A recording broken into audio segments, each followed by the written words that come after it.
Thank you, Dr. Goodman, and thank you very much for the invitation to speak. I'm delighted to be here.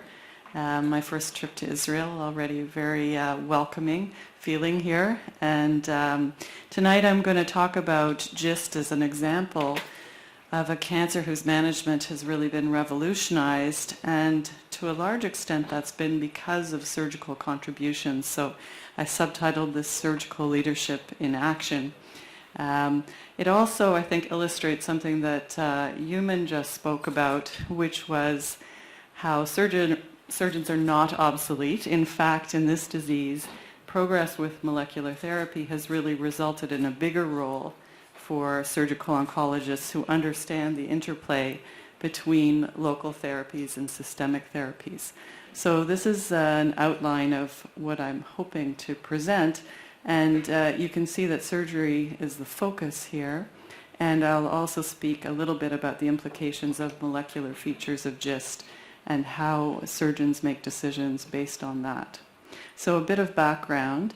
As many of you know, GIST is the most common GI sarcoma and accounts for 0.2% of all GI cancers overall. It is largely found in the stomach, with the second most common site being the small bowel, and this is population-based data. There's about equal incidence between the genders, and the median age is 60 at presentation. And the symptom presentation is a bit different depending where the site of the GIST is. Increasingly, these are asymptomatic. And this is an example of a patient I saw recently with a pretty large gastric GIST, nice blood supply from the left gastric artery and some branches of the splenic artery. And you can see how vascular this is, but she was completely asymptomatic. Of course, GIST used to be called leiomyoma or leiomyosarcoma. As illustrated here, they have very similar appearances on H&E, and it was really the development of antibody to c-KIT that allowed us to identify what is a GIST. Even then, there's quite a bit of heterogeneity in the staining pattern. These are all examples of GIST, and you can see they look a bit different from each other. So the introduction of discovered on GIST1 or DOG1 was a significant improvement in diagnosis because it increased the sensitivity and specificity of molecular diagnostics up to near 100%. So the 5% that are not detected here are usually detected by DOG1. And this slide also emphasizes the great importance of expert pathology review and often centralized pathology review to secure the diagnosis. The mutations in c-KIT, or platelet-derived growth factor receptor alpha, that underlie a large percentage of GISTs are shown here, and this is based on over 2,000 GISTs analyzed in the Heinrich Corliss lab. So you can see that most of the mutations are in exon 11. There's about 10% in exon 9, and around 15% are so-called wild type. This is of all metastatic, recurrent, and primary, and there are some subtle differences in the distribution of mutation status in primary GIST. I'm just showing an example from our institution. But the majority, again, are exon 11 mutations, which is fortunate because those are the most sensitive to imatinib. We now know that 15% of so-called wild-type GIST actually have underlying molecular deficiencies and can be divided into succinate dehydrogenase deficient GIST and non-deficient GIST, and then there's subsequent divisions after that. So there is a real closing in on what the molecular deficiencies are and what the susceptibilities may be. Moving on to the investigation of GIST, this shows you what most consensus groups have determined are the important imaging strategies. You'll see that PET is rarely indicated for resectable primary GIST, and I think almost all groups agree on that. Very important point about biopsy. It should be done by the endoscopic route, if at all possible, but it does require a deep biopsy. The percutaneous route can be treacherous and potentially could contaminate the peritoneal cavity with GIST. So for instance, for a small bowel mass such as this, which is going to be removed anyway, there's no indication for percutaneous biopsy. And a gastric GIST such as this, EUS and deep biopsy is the best route. A perpetual conundrum is the small submucosal gastric mass. And I'm sure many of you have seen this sort of patient who comes with a borderline size mass, unclear how to get a diagnosis, and what is the significance. So there are other potential diagnoses. GIST is the majority of these lesions will turn out to be GIST, but there are myogenic tumors, neurogenic tumors, and of course ectopic pancreas that have slightly smaller sizes on the average. So you can pick your own cutoff of where you want to recommend resection to patients with that kind of mass. We also recently have recognized the great prominence of microgist in the general population. And you can see here from autopsy series, from series of patients with gastric adenocarcinomas, there's a significant proportion of people who have small, less than 1 centimeter gists. Probably not significant and not going to do anything. So the principles of surgical management, these can be very friable and delicate, and therefore the surgeon must be delicate. Laparoscopic resection is appropriate. Rupture must be avoided. And Newman, have you done any robotic gist surgery? I don't know if it's susceptible to that, if it's a sufficiently hardy tumor, but I'm sure it's coming eventually. Complete resection is the cornerstone of management, and so it's necessary to remove any organs that are adherent to the tumor. This is an example of a wedge excision, which is adequate because you don't need to do a lymphadenectomy. This is a bleeding gastric gist from the posterior wall, which was endophytic rather than exophytic. And you can see it pinned out here. This is an example of a laparoscopic resection for an exophytic mass, and this is adequate surgery compared to open in literature reviews. And then there's the old-fashioned multivisceral resection done open. This is an example of an ileal gist that was adherent to the bladder, the rectus sigmoid, and involved the cecum as well, so required quite a large resection. Is surgery sufficient? We all know that in many pre-imatinib series, the recurrence rate with surgery alone is about 50%. So that has been significantly improved upon, but who needs adjuvant therapy? Obviously, there's going to be a difference in biologic behavior between this small gist and this huge gastric gist. But what accounts for that spectrum of disease? Before this publication, we knew that mitoses per 50 high power field and size were important prognostic indicators for relapse after surgery. But Miettinen pointed out that the site of the gist was also important. As you can see here, the transition from very low to high risk is different depending on the site. And also, there's new evidence that rupture of gist is also an independent prognostic indicator. So rupture leads almost certainly to recurrence, which makes sense. Putting these together, John Su, who's a leader, of course, in gist management, has come up with this modified NIH risk stratification scheme. You don't have to memorize this, fortunately. And there are some other refinements of the scheme, but this is generally felt to be the most reliable at the moment. He validated this recently in several population-based registries. So he had data on more than 2,500 patients, and you can see that these four all validated as independent risk factors. So the magic of imatinib, tyrosine kinase inhibitor, which gets into this pocket with where ATP normally binds and blocks downstream signaling. The realization that this was very effective in the metastatic setting led surgeons to think about using it in an adjuvant setting.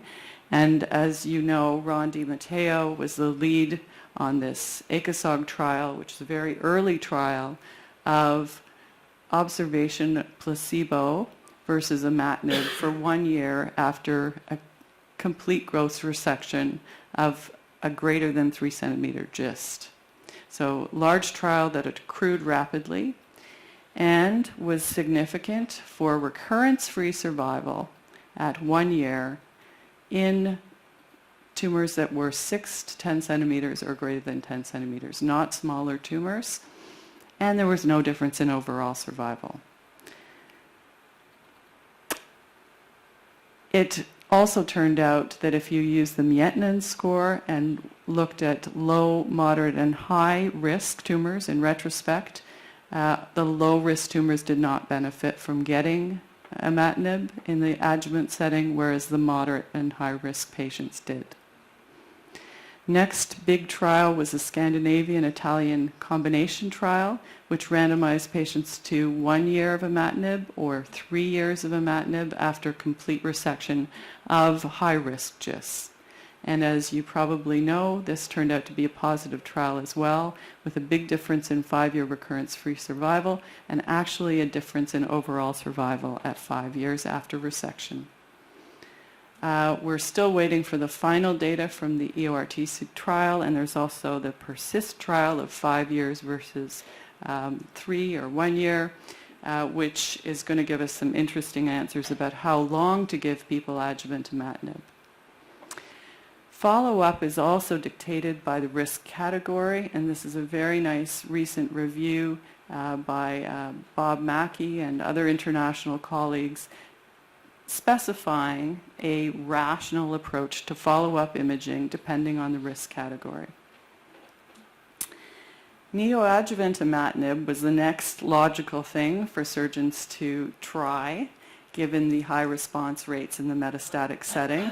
Impressive results like this with a completely unresectable tumor becoming resectable after imatinib treatment.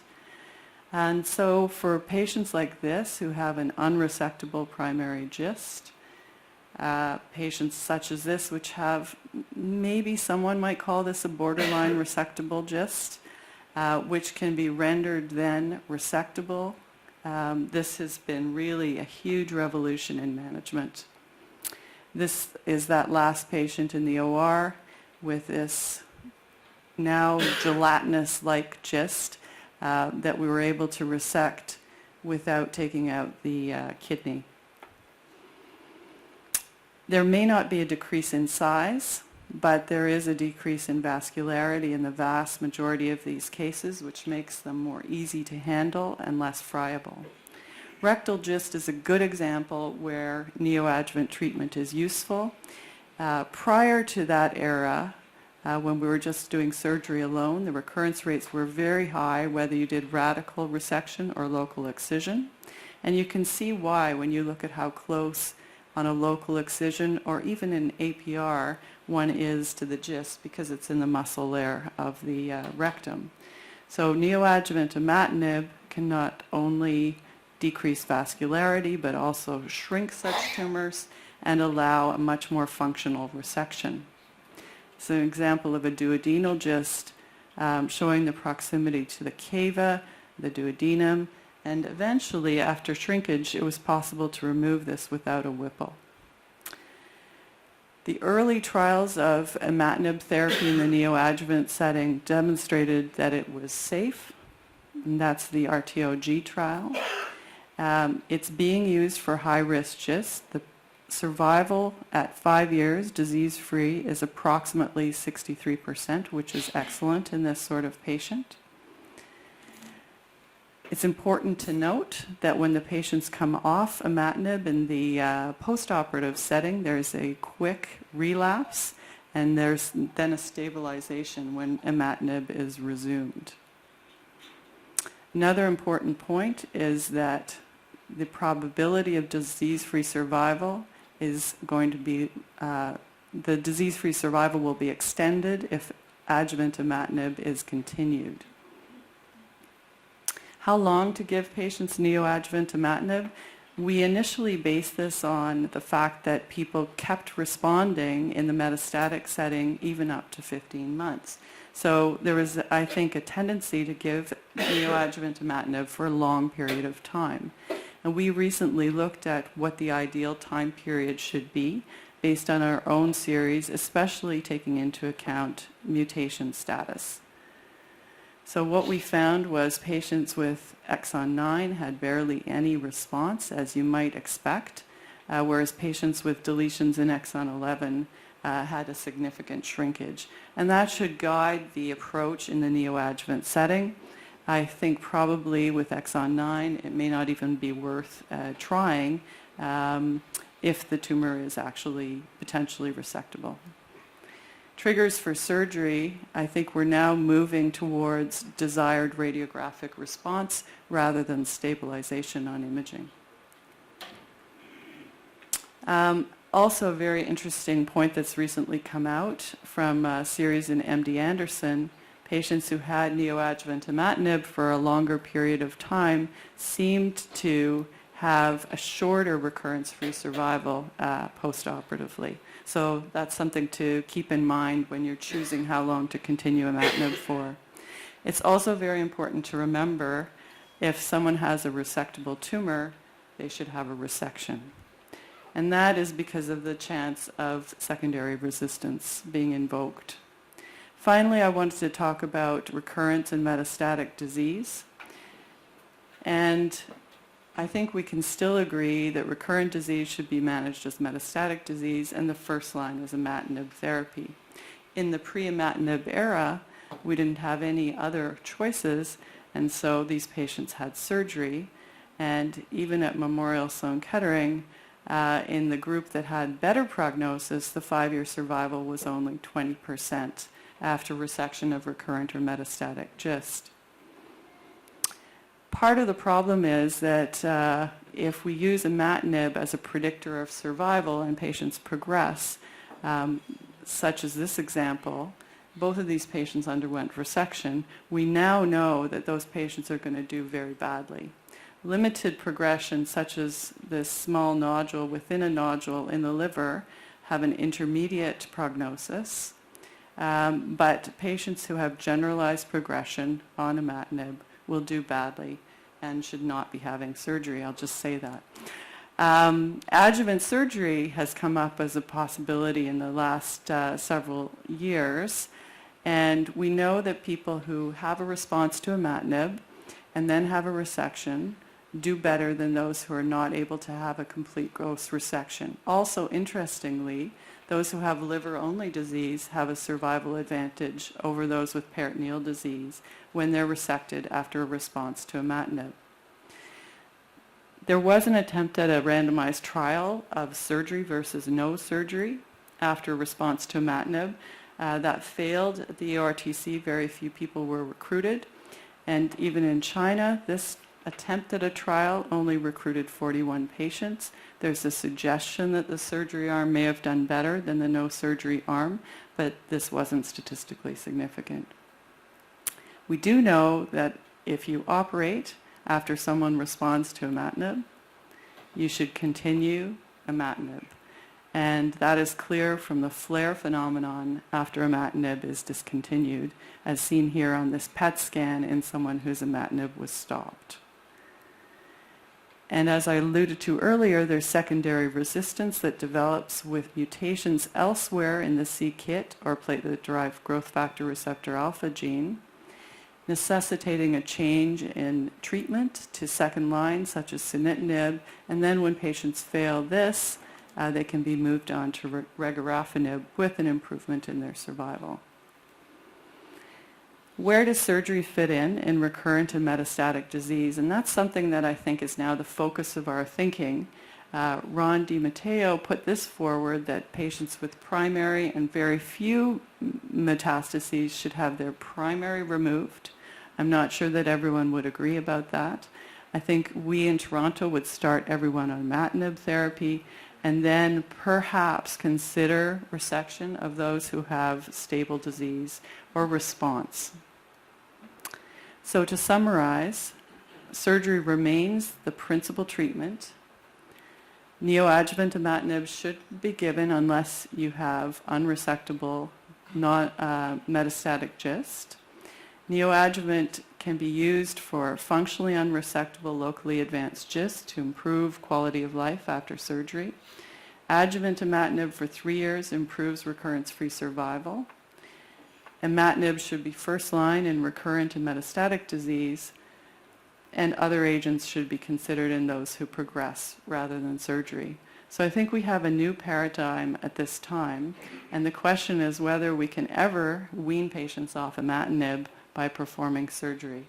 And this is a proposal for doing just that from a group in Oslo. And I think this is where the exciting intersection between surgical oncology and medical oncology is heading, with leadership from surgeons. Thank you very much.